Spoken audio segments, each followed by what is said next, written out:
Boa tarde, pessoal. Eu sou a Júlia Ribeiro, coordenadora da Endeavor em Minas Gerais, e sejam muito bem-vindos a mais uma mentoria online diretamente do Scale Up Summit, um evento co-realizado entre a Endeavor e a UI. Queria primeiramente agradecer aos mais de 30 mil inscritos que estão acompanhando com a gente e lembrar de mandar as perguntas no nosso chat ao lado do nosso vídeo. A gente vai gravar esse vídeo, ele vai ficar disponível online no nosso canal. Não esqueça de se inscrever e poder acompanhar essa mentoria e outras que estão por vir. Carlos, eu queria que você se apresentasse para o povo. Bom, é um prazer enorme estar aqui com vocês aqui nesse evento da Endeavor, Júlia. Bom, meu nome é Carlos, sou executivo, venho de carreira executiva em grandes empresas, em diversas posições em operações, vendas, marketing, desenvolvimento de negócios e gestão. Atualmente sou sócio de uma empresa de consultoria, Bizap, e também sou investidor e mentor em startups e empresas nascentes de tecnologia. Carlos, para a gente começar, quais as grandes diferenças entre a venda B2B e B2C? Júlia, as empresas, o termo em inglês é business to business, são vendas que a gente chama uma venda para o segmento corporativo, em que o cliente final normalmente é uma empresa, é uma empresa PJ que nós chamamos, né? Na área business to consumer, ou B2C, você, por exemplo, varejo, você está atingindo diretamente o cliente, o consumidor final. E atualmente também tem um conceito que é o business to consumer, né? O B2B2C é empresas em que soluções que você vende para grandes empresas e elas por si só são, por exemplo, uma empresa do varejo que atinge o cliente, o consumidor final. E certamente tem grandes diferenças na estrutura de vendas entre elas, Sem né? dúvida nenhuma. Você tem diversos modelos, diversos planejamentos e estruturas, diversos canais de modelos de distribuição para atingir os diferentes perfis de consumidores, sejam eles corporativos ou clientes e usuários finais. Legal. O Marcos mandou uma pergunta aqui para a gente, que ele tem uma startup que vende para outras empresas e se é interessante no início de uma startup ter um setor somente responsável por venda e se sim, como estruturar esse setor? Bom, esse é um desafio para toda e qualquer startup, né? O primeiro vendedor da startup é o próprio fundador, né? É verdade. Eu acho que são várias fases ao longo de uma startup, mas sem dúvida nenhuma estruturar uma área comercial, uma área de vendas, deve fazer logo parte do plano inicial, né? Talvez no primeiro momento o fundador ou o empreendedor esteja focado no desenvolvimento do produto, mas logo no estágio seguinte ele está desenvolvendo, à medida que desenvolve o produto, ele desenvolve aquele conceito do Product Market Fit, quer dizer, que é o fit entre o produto e o mercado, se é um mercado-alvo, e paralelamente ele já deve estar desenvolvendo a sua estrutura de vendas, por menor que seja, já deve começar a pensar nisso, obviamente dependendo do tipo de produto, se é um serviço, enfim, para quem você está vendendo, qual é o mercado-alvo que você está atuando, qual é o problema e a dor que você está querendo resolver do seu cliente ou do seu potencial cliente, seu potencial mercado. E você deve pensar isso desde o início, né? Uma empresa sem cliente não existe. Né? Com certeza. E fazer um planejamento de vendas é fundamental, né? Sem dúvida nenhuma. Né? O planejamento de vendas, eu acho que esse é um desafio, né, para toda e qualquer empresa, independente do tamanho, independente do produto, seja qual ele for, porque tem toda uma inteligência por trás, né, de planejamento, estruturação da equipe, o que nós chamamos dos KPIs, os indicadores aí de performance, não só da equipe de vendas, mas também de acompanhamento ao longo de todo o processo de gestão comercial, do processo o que nós chamamos de funil de vendas, né? Desde a prospecção do cliente, trazer o cliente para dentro de casa como uma oportunidade, tratar essa oportunidade, qualificar essa oportunidade, converter em proposta, da proposta converter numa negociação e fechamento do negócio. Então, eu falei rapidamente, esses são alguns dos estágios que nós chamamos de funil de vendas, e isso é fundamental aí dentro desse planejamento que deve existir desde o início, se a empresa tem uma intenção de escalar rapidamente aí o seu negócio. Legal. E qual que é o melhor horizonte para fazer um planejamento de vendas? É mensal, trimestral? Olha, Júlia, novamente, depende muito, depende da natureza do negócio, depende do produto, do mercado-alvo, do ciclo de vendas. da natureza do negócio, né? Ontem mesmo eu estava conversando com um empreendedor que o ciclo de vendas dele, ele praticamente trabalha o ano inteiro para atingir só 2, 3 meses do negócio de vendas. Então, novamente, depende muito da natureza do negócio, né? Mas dentro do possível, às vezes você ter um planejamento, que seja até semanal, dependendo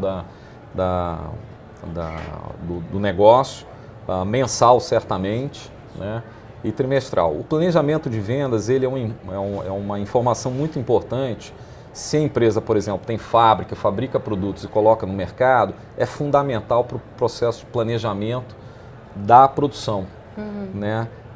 De tal maneira que você consiga, né, através do planejamento e assertividade da previsão de vendas, servir como informação para todo o teu processo fabril de fabricação de produtos, que às vezes podem tomar ciclos muito longos, né, ou com bastante antecedência, de tal maneira que você tenha o produto certo, no momento certo, no momento que você precisa, ou que o cliente precisa principalmente. Você tem experiências anteriores que te ajudaram a ter bastante propriedade nisso. Como é que você fazia Olha, em algumas empresas em que eu tive a oportunidade de trabalhar, sem dúvida nenhuma, às vezes há um desafio muito grande em você criar um elo de ligação, de informação entre as áreas de produção, operações e as áreas de vendas, né? Às vezes são estruturas que, por si só, acabam tendo uma dinâmicas diferentes e acabam até, em alguns momentos, sendo conflituosas, né? Mas, por outro lado, a partir do momento que você, com uma boa estrutura e planejamento na área comercial, você consegue alinhar todas as outras estruturas de suporte da organização, incluindo a produção, com o mesmo objetivo, que é melhorar o resultado da companhia. Então, isso, sem dúvida nenhuma, reduz capital empatado em estoques, em inventário, melhora a qualidade do atendimento ao cliente em função de toda a logística de atendimento, a parte de suporte também, enfim, se alinha toda a organização com uma informação que é fundamental para o negócio, de tal maneira que você não corre o risco também de perder clientes lá na ponta, né? Legal. O Guilherme está perguntando aqui, a estrutura de vendas ideal varia de empresa para empresa ou é de acordo com o estágio de crescimento? Olha, novamente, eu acho que varia de empresa para empresa e varia no estágio de crescimento. Algumas empresas no estágio inicial de crescimento e querem acelerar, certamente vão ter um perfil de vendas ou vão usar determinadas ferramentas, por exemplo, que vão auxiliar a escalabilidade do negócio. Em algumas estruturas de business to business ou de corporativas, você tem estruturas de vendas em que você combina, né, vendas próprias com vendas através de canais ou parceiros. E vendas próprias, né, dependendo do perfil do vendedor, existe aquele conceito do farmer e do hunter, né? Em que o hunter é aquela pessoa que, né, o termo em inglês, traduzindo para o português, é o caçador, ele é aquele que tem que prospectar novas contas e trazer para dentro da companhia, ele tem que trazer novos negócios, ele está mais preocupado e tem que estar focado em trazer novos clientes para dentro da empresa e o que a gente chama ali, o objetivo talvez principal, é você aumentar o seu market share.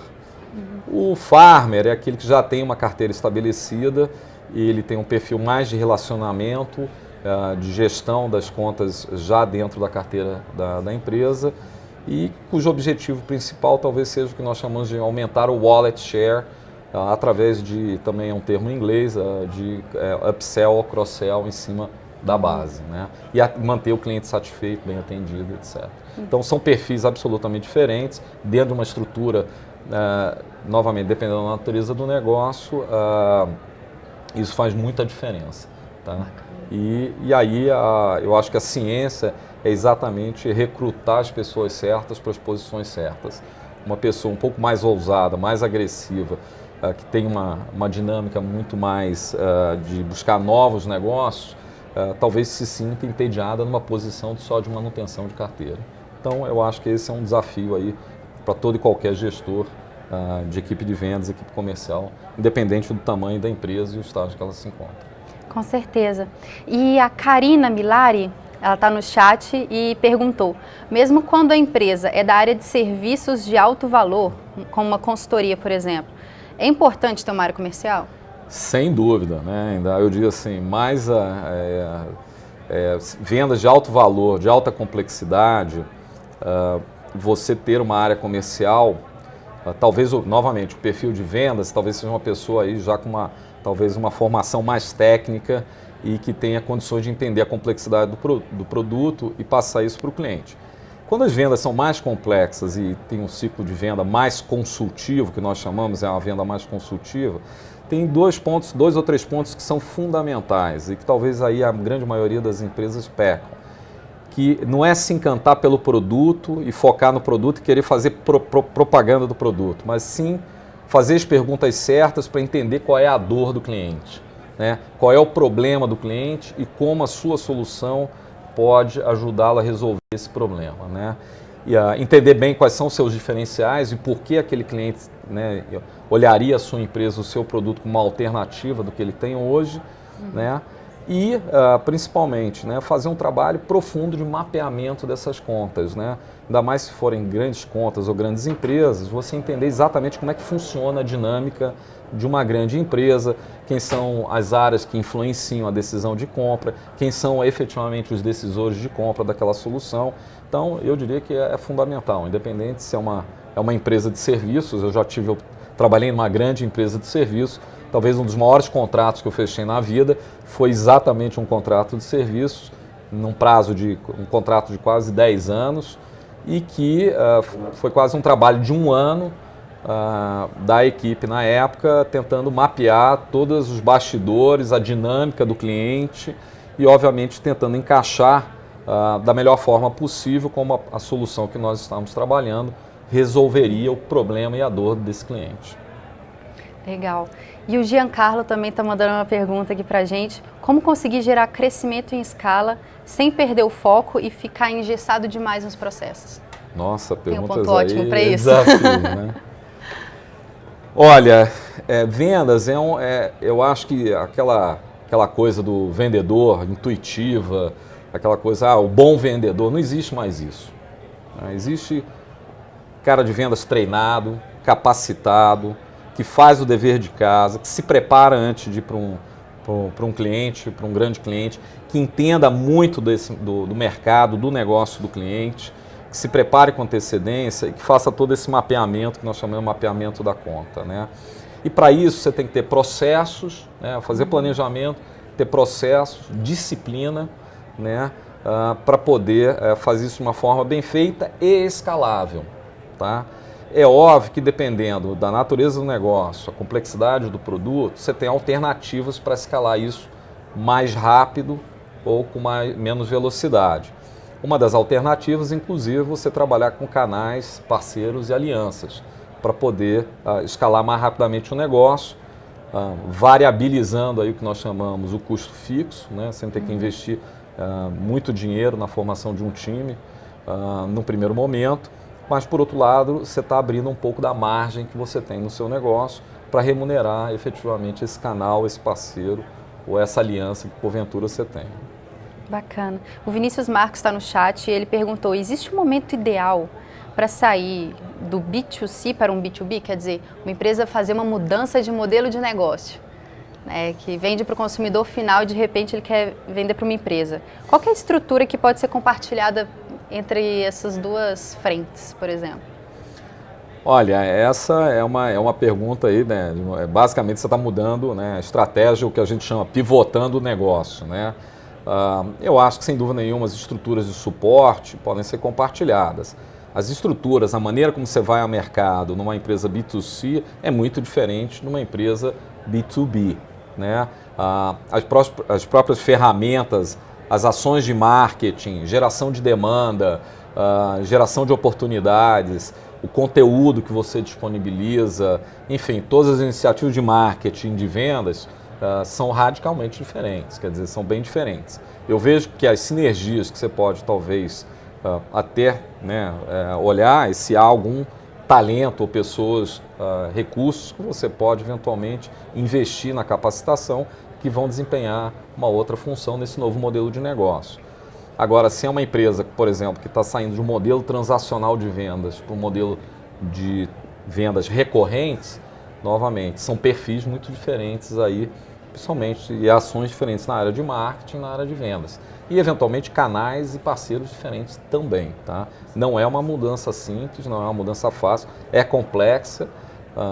E, por outro lado, fazer isso de uma maneira bem estruturada, de tal maneira que você não coloque o risco do negócio principal que você tem hoje. Com certeza. E falando em estrutura de vendas, você tinha mencionado um pouco de canais de parceiros. Tem muita empresa que tem um dilema.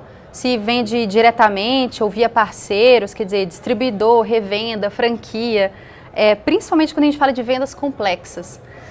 Como tomar a decisão de qual é o melhor canal para uma venda B2B?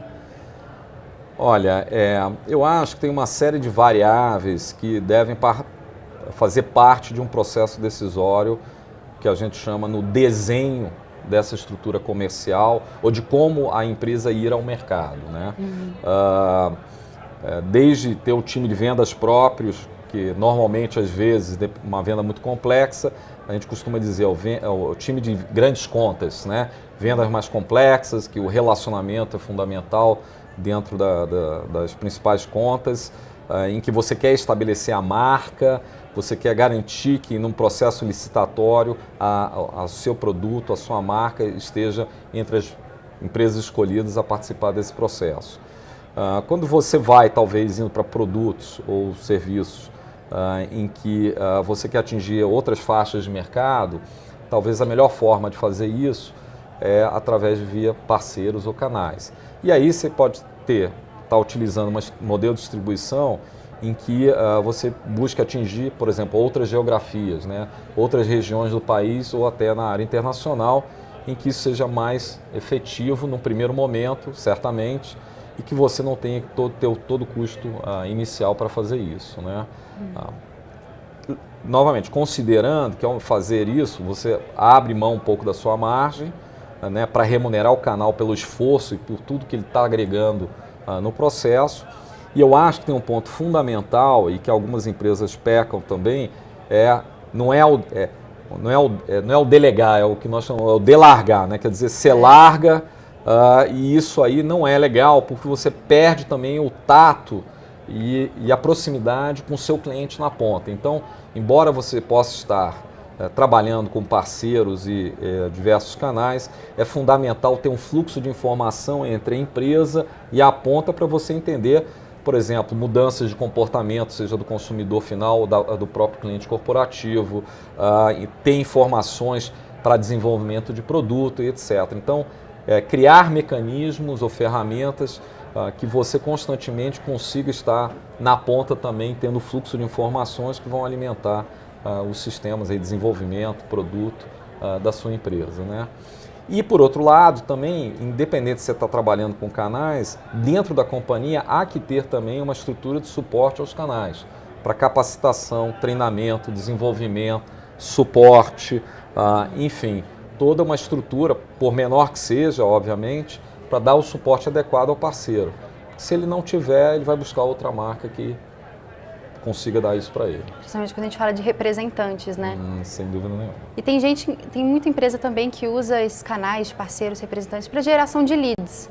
É comum isso? Como é que você vê? Olha, eu diria o seguinte, o leads ou a oportunidade, né, ela nasce em todos os lugares, né? Seja em qualquer evento, sempre há a oportunidade de capturar uma dica, uma oportunidade de negócio, né? E aí você pode ter desde mecanismos internos, né, quer dizer, usar os próprios funcionários para gerar essas oportunidades e trazer isso para dentro da companhia. Você tem todas as iniciativas e ferramentas aí usando o marketing digital, né? Tem hoje ferramentas altamente sofisticadas para captura de leads e de oportunidades, qualificação dessas oportunidades, antes de passar para o pessoal, para o time de vendas. Você tem eventos, conferências, participação em feiras, você tem televendas também, que pode ser um meio de capturar essas oportunidades.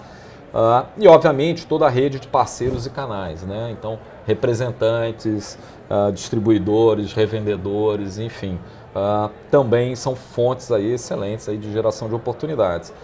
Às vezes, né, e há empresas, né, e eu trabalhei em algumas delas, que tinham programas específicos para incentivar essa geração de oportunidades.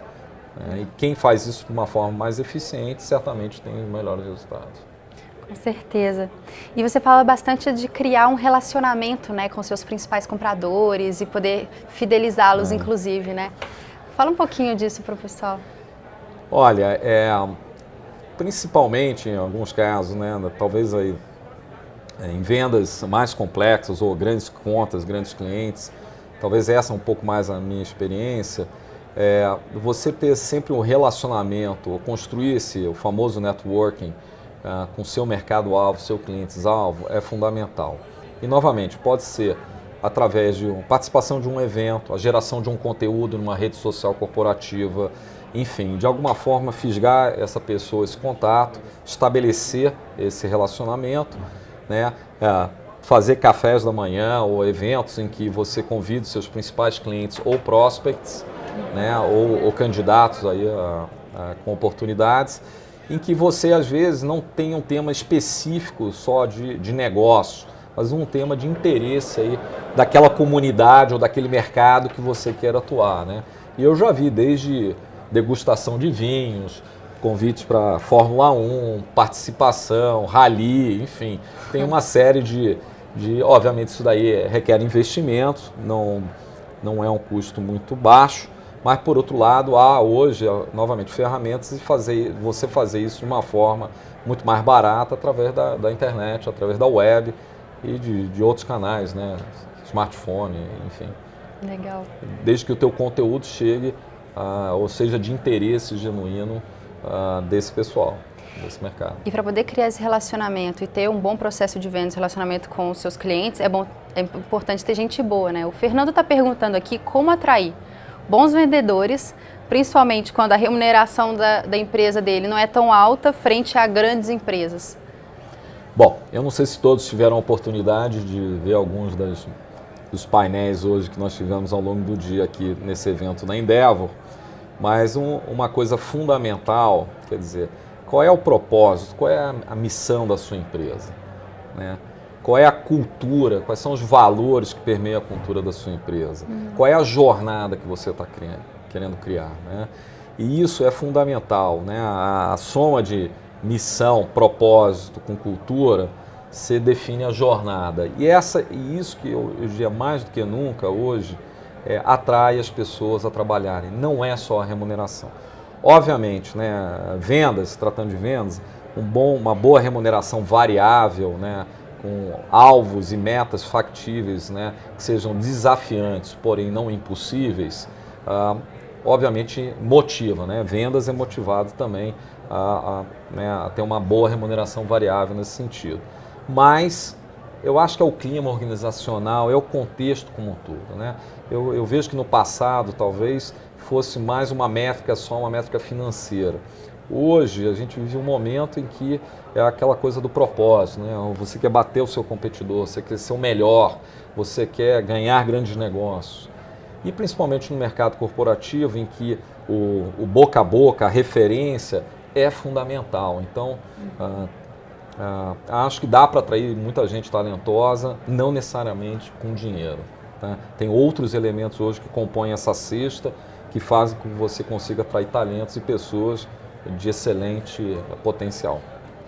Falando em remuneração variável, a gente fala em reconhecimento. E o Pablo está perguntando que ferramentas utilizar para mensurar esforços e resultados de um vendedor para saber se é necessário interferir ou não nas ações dele, inclusive também reconhecendo. Vamos lá. Eu acho que ele tocou num ponto que é importante, reconhecimento, né? Vou dividir em duas partes, né? Reconhecimento é um elemento fundamental também nesse processo, né?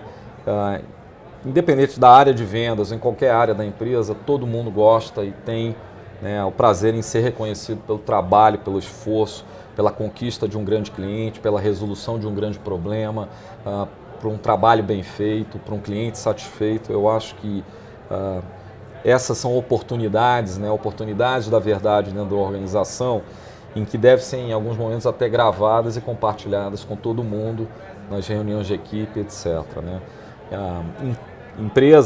Várias empresas hoje utilizam um instrumento de reconhecimento, fazem um diploma, por determinado resultado alcançado e tal. E isso é muito bacana, porque acaba tendo uma visibilidade, uma exposição dentro da organização que é muito boa e é muito positiva. As pessoas sentem muito orgulho. Eu estou falando dentro da empresa, mas também em relação aos parceiros. Tá? Só aí o segundo ponto da pergunta era... Para saber se é necessário interferir ou não nas ações dele. Para interferir ou fazer um plano de ação para alguém que não esteja performando ou possa performar melhor, você tem que definir indicadores, a regra do jogo clara, quais são as metas, enfim, deixar isso muito claro para que as pessoas saibam qual é o jogo que elas estão jogando e em que elas estão sendo avaliadas e, mais importante, qual é a expectativa em relação ao trabalho e ao desempenho delas. Se isso não acontece, gera um clima de frustração muito grande. E aí o que seria um incentivo vira algo pernicioso dentro da organização e frustrante para a pessoa, né? Então, novamente, eu acho que é um composto, né, de metas, de indicadores e, obviamente, dando as ferramentas adequadas para o pessoal de vendas desempenhar a função bem, quer dizer, que tenha sucesso. Bacana. E puxando esse mesmo gancho, o Enio está perguntando aqui no chat, Carlos, qual a diferença entre as metas de vendas em tempos de crise e tempos de economia em alta? Tem diferença? Metas em tempos de crise e metas em tempos de economia em alta. É engraçado, porque quando tudo vai bem, a gente as pessoas e as organizações tendem a ser lenientes, às vezes se acomodarem com o sucesso. E é aquela velha história, né? Com sucesso vem um insucesso e aí que você acaba tendo que se mexer e a empresa já está em crise ou a economia está em crise, né? Eu acho que tem talvez aí um redimensionamento, talvez se é uma indústria ou um setor em que o componente da economia tem um impacto muito forte, obviamente talvez você tenha que realinhar quais são os objetivos e as métricas de avaliação, né? Então, clientes satisfeitos, NPS, o Net Promoter Score, relacionados à manutenção da carteira, enfim, você garantir que aquela base de clientes que você tem hoje esteja definitivamente, né, satisfeita. Hoje existe um conceito novo que é o Customer Success, né? A área de Customer Success, que é aquela área que garante que o cliente certamente está satisfeito e continua e se mantém no uso do seu produto ou seu serviço, né?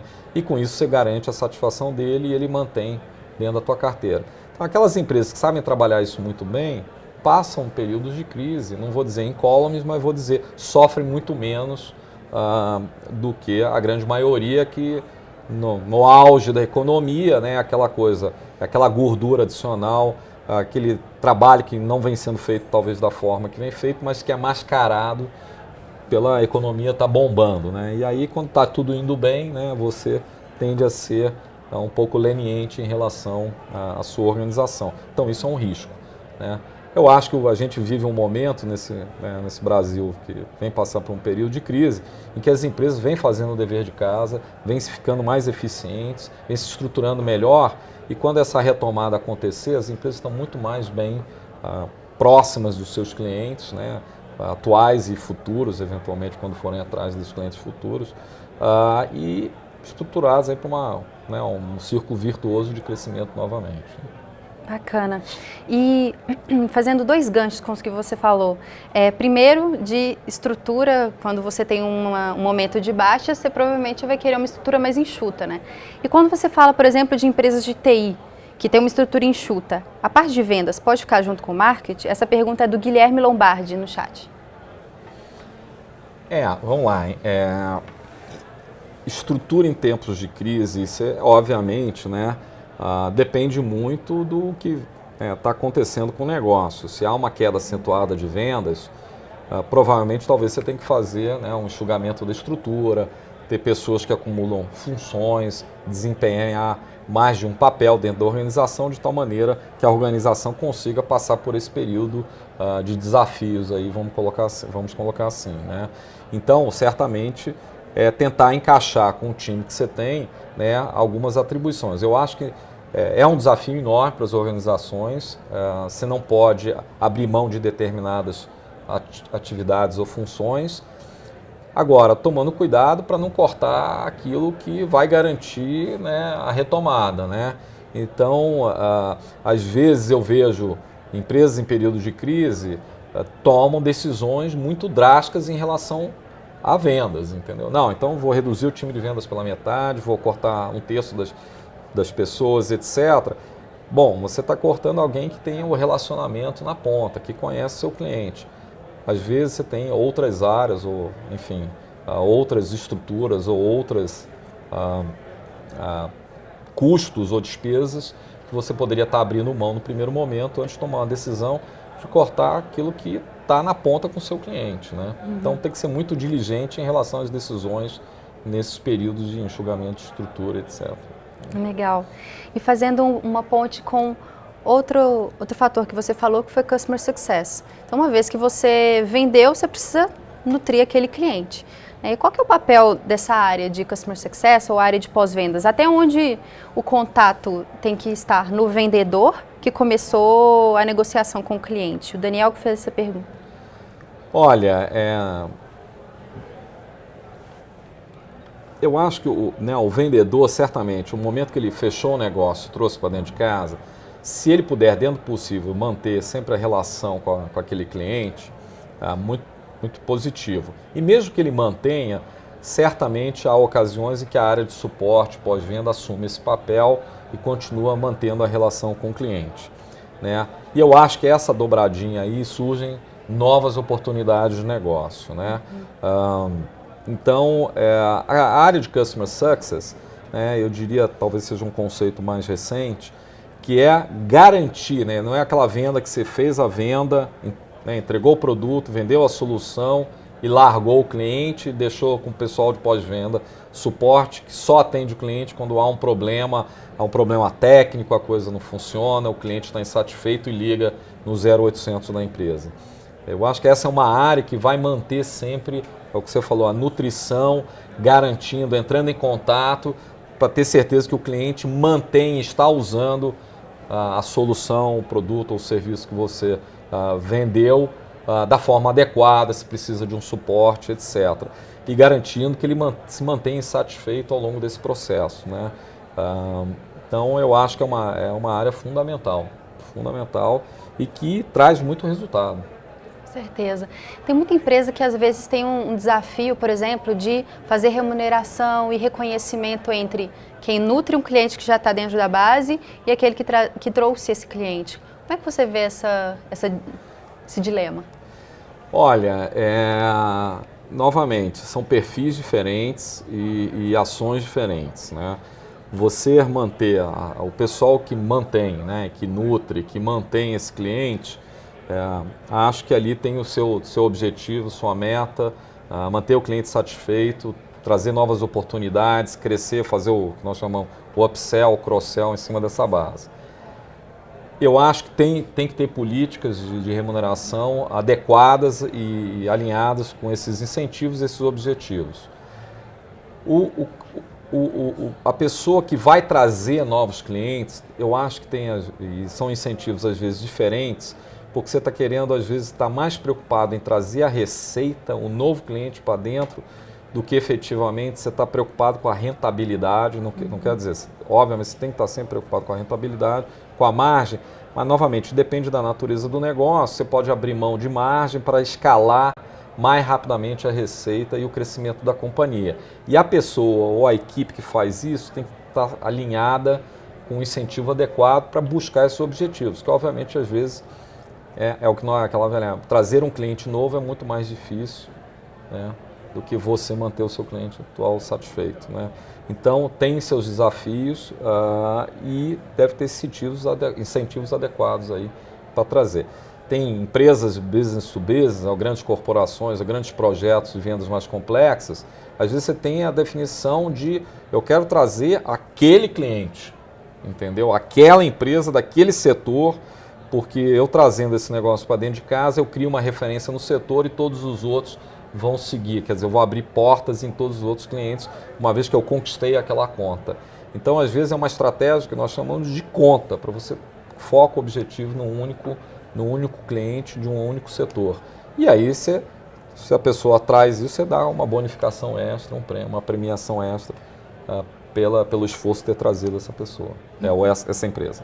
Bacana.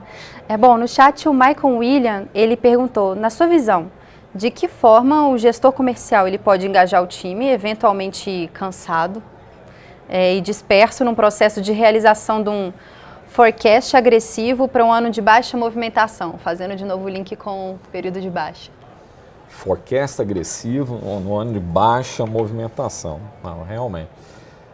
Olha, vendas, né, e vendedor também, a empresa não pode ser acomodada, né? Quer dizer, tem que ter meta, tem que cumprir a meta, cumprir a missão.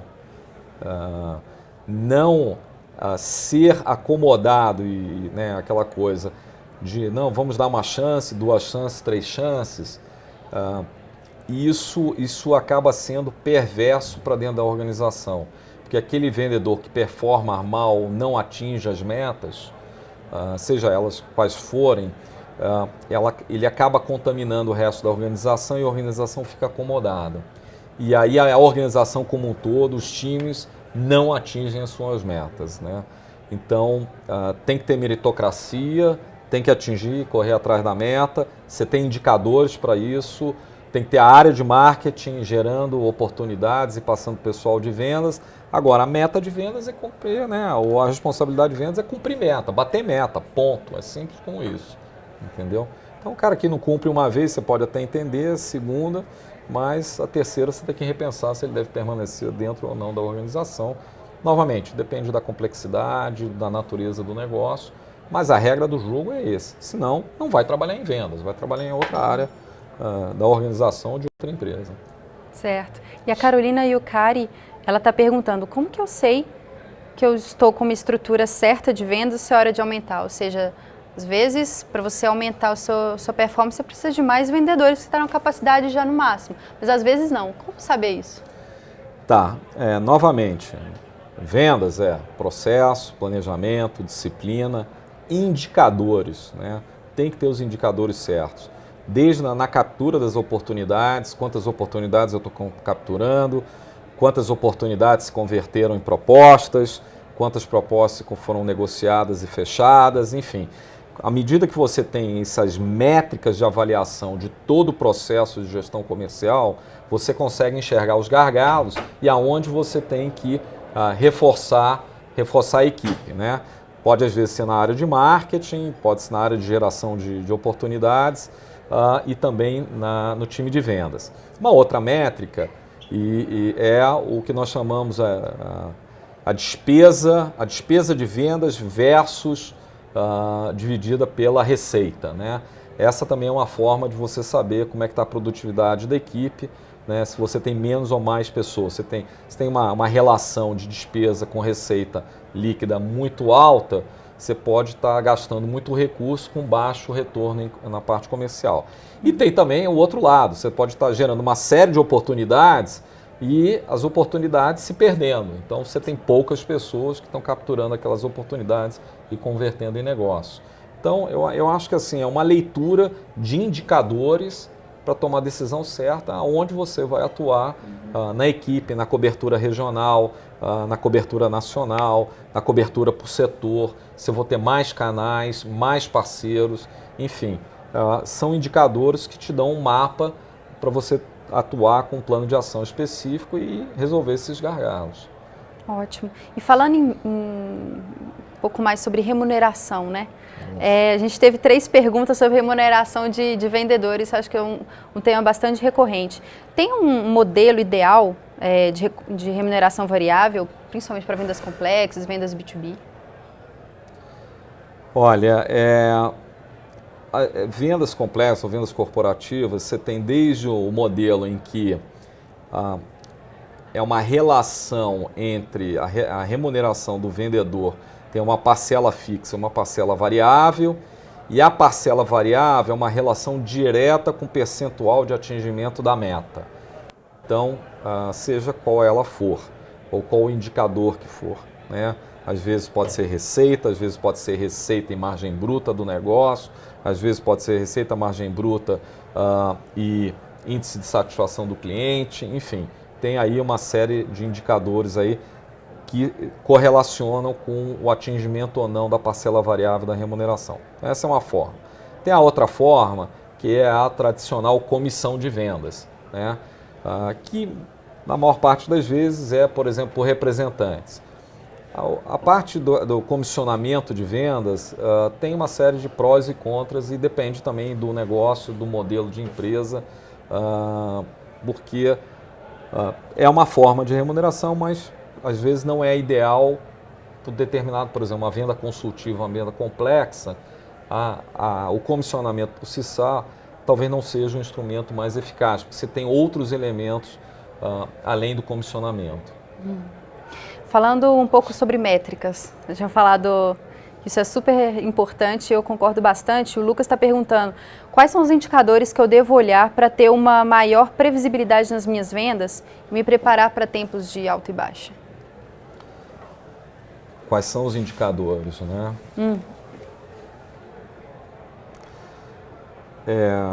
Eu acho que são os indicadores que praticamente você tem que acompanhar ao longo do funil de vendas, os diversos estágios do funil, né? Para você ter um determinado objetivo de vendas, né, ou de resultado, né, as empresas ou as pessoas às vezes não fazem um exercício para trás, né? Então você tem um determinado objetivo, então você tem que ter, sei lá, você tem que ter uma taxa de conversão de propostas para resultado. Aí você anda mais uma etapa, para eu ter tantas propostas, quantos negócios eu tenho que trabalhar. Andar no funil de vendas. Né? Exatamente. E aí quantos negócios eu vou trabalhar, eu tenho que ter quantas oportunidades estar trabalhando. E para ter tantas oportunidades, quantas leads ou quantas dicas eu tenho que ter. Então, você vai fazer uma conta para trás e vai ter uma dimensão de quantas leads você tem que estar gerando. E aí, você tem todos os indicadores e KPIs usando, por exemplo, ferramentas de marketing digital, etc., para capturar, nutrir esses leads, para depois, então, você trazer para os outros estágios do funil de vendas e chegar naquele resultado que você quer. Tá? Então, ficar esperando que você vai atingir um resultado sem entender todo o processo, não vai acontecer nunca. E certamente disciplina nesse processo é fundamental, Fundamental. Né? Reuniões mensais ou semanais para acompanhamento de resultado. É o que nós chamamos a cadência para acompanhamento desse funil de vendas, é fundamental, de tal maneira que você vai acompanhando a evolução da oportunidade ao longo dos estágios do funil. E falando um pouco disso, como a Fabiana Nóbrega está perguntando como trabalhar o planejamento de vendas em função do número de habitantes, considerando pequenos municípios. Existe alguma estratégia para essa projeção? Depende do que ela está vendendo, né? Se ela está vendendo, sei lá, produtos para o mercado consumidor, você tem hoje, né? Hoje nós temos aí uma profusão de informações e dados, né, disponíveis na internet, né, nos meios de comunicação, enfim, relatórios setoriais, etc., né? Eu recomendo que se faça sempre uma análise, qual é o potencial de mercado, demografia da região, dependendo do produto que você vai vender, se é um produto para varejo, quantas lojas tem naquela região, quantos supermercados, enfim, qual é a relação de renda, número de habitantes, enfim. O Brasil tem polos fantásticos, ou mesorregiões no país inteiro, em que, dependendo com o que você está trabalhando, você tem bastante informação e pode estruturar a cobertura e desenhar a tua estratégia comercial baseada nesses polos de desenvolvimento, nessas mesorregiões no país inteiro, e de tal maneira que você consiga maximizar a cobertura e ter os melhores resultados, entendeu? Às vezes acaba havendo uma concentração muito grande nas grandes cidades, mas você tem cidades e polos no interior que, dependendo do que você está trabalhando, tem potencial espetacular de crescimento. Certamente, né? E a concorrência, às vezes, é muito menor do que nos grandes centros. Exato. Tem grandes empresas, grandes mercados em vários lugares fora das grandes cidades, das capitais, né? E ainda sobre o processo de venda, tem algumas perguntas. O Mauro, por exemplo, está perguntando que ele tem um ciclo de vendas longo. O maior gargalo dele é a demora na resposta do cliente. E aí a pergunta é, como pressioná-lo sem que ele se sinta acuado? Mauro, eu acho que primeiro tem que fazer um bom trabalho de mapeamento da conta, entender exatamente qual é o timing, né, que a gente chama, o tempo do cliente para escolha e tomada de decisão, quais são os critérios do cliente para a escolha dessa solução, desse produto, e se preparar para isso, né? Você pressionar não acho que é uma boa estratégia. Agora, você pode trabalhar o que a gente chama, né? O lead que às vezes está esfriando, como é que você esquenta? A oportunidade que está quente ou que está esfriando. Enfim, você tem que. A melhor forma de fazer isso é estar constantemente monitorando o que está acontecendo. Porque às vezes a decisão está numa área ou uma área que pode influenciar, influencia a decisão e ela tem outras prioridades que não sejam aquelas que você vem trabalhando durante muito tempo, sei lá, durante 6, 7 meses, entendeu?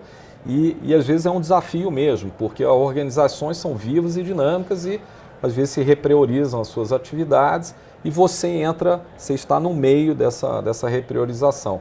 Então, não é algo muito fácil de controlar, fundamental conhecer o seu cliente, estar próximo dele e acompanhando tudo que está acontecendo ao longo desse processo. Às vezes você pode, e tem meios e formas de você acelerar no sentido de fazer um trabalho prévio na qualificação da oportunidade.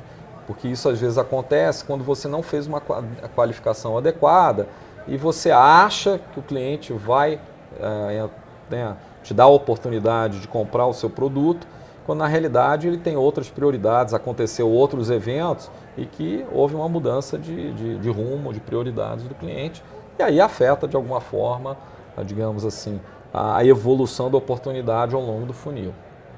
Um desafio, Carlos, de empresas que estão começando a vender, né, para grandes empresas é justamente a primeira compra, ou no caso, a primeira venda. E o Cristiano está perguntando, como vender para grandes empresas? Se a minha marca ainda não é tão reconhecida e o mercado tem muitos concorrentes mais bem posicionados. Perguntas, grandes desafios. Olha, é um desafio para toda pequena ou média empresa que não está se estabelecendo um novo mercado, quer conquistar um novo cliente, etc. Eu acho que o processo de uma compra corporativa ou business to business, na sua grande maioria das vezes, é um processo racional, né? Obviamente tem os aspectos de relacionamento, de referências, experiências anteriores e contactar outros clientes que tenham comprado aquela solução e usar isso como referência. Isso tudo entra no processo, no elemento de decisão, né? O conforto de estar comprando uma solução de uma empresa, ou a certeza que, se for uma empresa de tecnologia, que aquela empresa vai estar lá daqui a 3, 4 anos, que às vezes você toma decisões que impactam muito grande a organização e você quer ter a certeza que aquela empresa daqui a 3, 4 anos vai continuar desenvolvendo, investindo no produto e vai estar lá para te dar o suporte adequado, né? Então é uma decisão que entra uma série de elementos, mas no final é uma decisão racional, baseada em preço, em qual é a proposta de valor, como endereça e resolve a dor e o problema do cliente, né? Eu acho que há elementos para se fazer mais conhecido e criar esse awareness, esse interesse pela sua solução, pela sua empresa, né? Desde participação em feira, geração de conteúdo através das mídias sociais, virar uma referência em alguns temas, né? Escrever, né, papéis ou papers sobre determinado assunto. Quer dizer, você vai criando uma série de iniciativas que você começa a entrar no radar, né? Hoje eu acho que existe no Brasil uma sensibilidade muito maior, e esse evento que nós estamos aqui é uma referência em relação a isso, em relação às startups, à inovação, né, laboratórios de inovação, etc. Então, você tem todo um momento positivo em relação a isso e que dá oportunidades de pequenas empresas estarem vendendo para grandes empresas, grandes conglomerados, porque todos nós sabemos, né, que a inovação, as startups trazem aí muita inovação que é fundamental para a sobrevivência das empresas para os próximos anos. Né? Quem não inovar vai morrer ao longo do caminho. Certamente. E tem algumas perguntas do chat. O Samuel, ele está perguntando quais as dicas para quem vai vender valor e não preço, no mercado que é viciado em comprar preço, ou seja, que é extremamente racional, inclusive. Olha, valor, essa é realmente uma boa pergunta.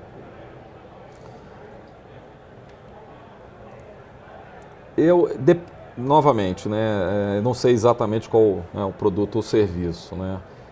Existe sempre, ainda mais em épocas de crise, uma tendência, né, as empresas, né, serem mais agressivas na negociação com seus fornecedores ou na compra das suas soluções com relação a preço, né? E é importante, né, os fornecedores ou quem está trabalhando e vendendo produto entender um pouco a dinâmica e o momento que isso está acontecendo, né? Agora, o fundamental é você entender quais são os diferenciais que você tem em relação aos concorrentes. Fazer, às vezes, uma prova de conceito, se é uma solução, um software, um equipamento, enfim, para mostrar o valor que a tua solução tem. Não é fácil, eu acho que cases de referência, clientes anteriores que possam dar depoimento, enfim, falar o quão o teu produto ou serviço resolveu a dor dele. Eu acho que um desafio, novamente, procura-se muito falar do produto e gasta-se pouco tempo em entendendo qual é a necessidade do cliente, qual é a dor dele, qual é o problema. Na hora que você consegue ter uma clareza disso, né, eu acho que os clientes são menos sensíveis a preço e muito mais sensíveis, falando, não, você vai me resolver, vai me trazer determinados benefícios que os outros não trazem. Né? Obviamente isso é um desafio, não é fácil, né? Mas dá para acontecer. Tem aqueles clientes também que às vezes você tem que ser seletivo, que só compram preço, então não é a deles que você tem que ir atrás, porque eles não vão ver nenhum diferencial na sua proposta de valor que você está apresentando. E pegar aqueles que não têm essa agenda só de buscar preço, mas sim buscar a equação, a proposta de valor, né? A diferença entre o preço, né? O valor pago e o valor esperado, né? O valor esperado em relação ao valor pago. Né? Sim. Às vezes esse valor pode estar ou em diminuição de custo da empresa ou em aumento de receita. Exatamente, né? Exatamente. Se houvesse essa clareza, esse entendimento, fica muito mais fácil, eu diria assim, o preço em si da solução do produto fica secundário. Com certeza. E a Gisele, ela está perguntando, falando em preço, que ela errou na precificação do produto dela.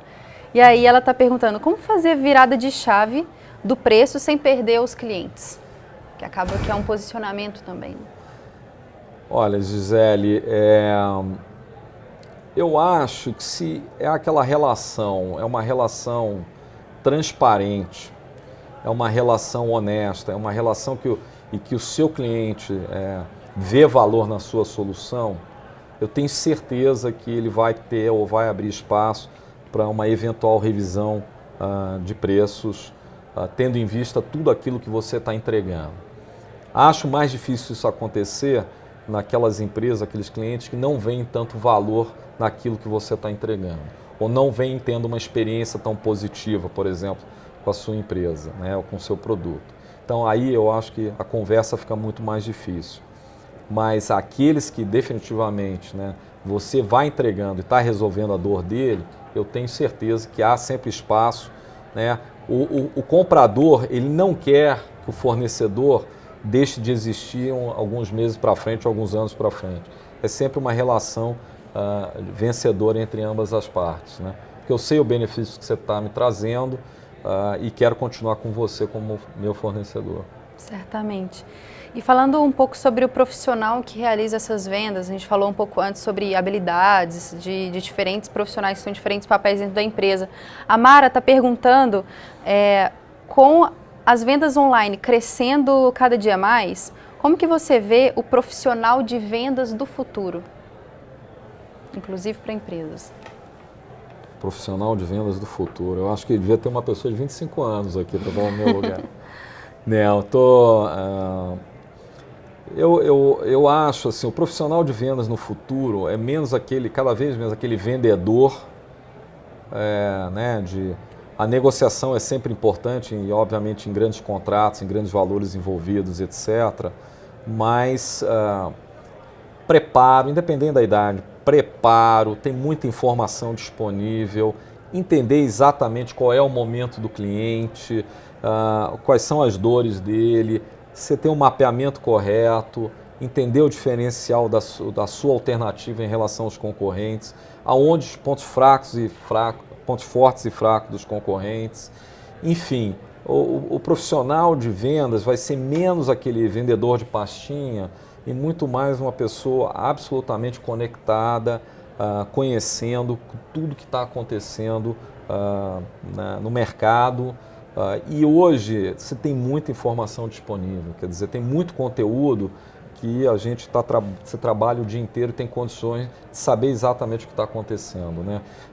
Se é empresa de capital aberto, você tem informações abertas na bolsa. Se você é empresa de capital fechado, você pode pegar uma empresa, né, que tem ações na bolsa, que tenha informações parecidas, similares no sentido sendo do mesmo setor, tem os mesmos desafios setoriais. Se são empresas de capital fechado, você também tem uma montanha de informações na internet. Então, hoje, e no Brasil e no mundo inteiro, então quer dizer, hoje não tem fronteiras para o conhecimento. Então, tudo isso eu vejo cara de vendas no futuro, um cara absolutamente conectado, fazendo uso das ferramentas digitais, ou a empresa fazendo uso das ferramentas digitais, uma briga, né, constante por talentos, né, e pessoas que entendam bem os talentos, não necessariamente o perfil do cara de vendas do futuro, na minha visão, vai ser o que a gente tem hoje, né, certamente vai ser diferente. E, novamente, sabendo usar todo o arcabouço de ferramentas que tem hoje disponível, como ferramentas de CRM, plataformas digitais para captura e gestão de leads, qualificação de leads, técnicas novas. Né? Vendas é um processo que vem evoluindo ao longo do tempo. Né? Antigamente era o power selling, que a gente chamava, depois aí migrou para modelos de receita recorrente, com inbound e outbound sales. Agora já tem o que eles chamam de account-based marketing ou account-based sales, quer dizer, mas o profissional tem que se manter totalmente atualizado com relação a tudo que vem acontecendo e como a área de vendas vem evoluindo, né? Tanto do ponto de vista de técnicas como de gestão também, né? E de equipe. Certo. E tem diferença, por exemplo, de ferramentas que são usadas em cada um desses processos que vem evoluindo com o tempo? Por exemplo, no account-based sales, qual a ferramenta que você dá de dica para o pessoal poder aplicar? Olha, Júlia, eu vou ter que fazer propaganda aqui de ferramentas. Eu não tenho nenhuma específica, não vou dizer nenhuma específica, eu acho que há várias, entendeu? As ferramentas de CRM, né? Há várias hoje no mercado, tem várias conhecidas, algumas são free, né? São de gratuitas, né? E disponíveis na internet, outras são um pouco mais sofisticadas, mas você tem aí uma profusão de ferramentas que se adequa ao tipo de empresa que você atua, né? Ontem, por exemplo, eu estava fazendo uma mentoria com um empreendedor em que ele atua no ramo do agrobusiness, né? E, por um acaso, mesmo numa venda no caso de sementes, né, você pode fazer uso dessas ferramentas para gerenciar todo o teu funil de vendas, entendeu? E que hoje eles não usam e vão passar a usar. Então, tem ferramentas de todas as formas, mas tem que usar. São disponíveis, algumas mais caras, outras mais baratas, mas vão auxiliar no processo, na disciplina, no planejamento da área comercial, de tal forma que você atinja os resultados que você está querendo. Ótimo, Carlos. Estamos chegando no final da nossa mentoria. Eu queria te agradecer por ser mentor da Endeavor, doar seu tempo, estar com a gente hoje. Queria agradecer também a Vox, que é a nossa parceira da transmissão online. E não se esqueçam de se inscrever no nosso canal para conferir essa mentoria, outras que estão por vir e vários conteúdos que a gente coloca lá. Quero chamar a próxima mentoria, que vai ser às 16 horas, então não percam, a gente vai continuar falando um pouco mais sobre vendas e até lá vocês podem conferir no canal 1 a nossa mentoria da plenária, que vai falar sobre investimento para quem está começando agora. Obrigada.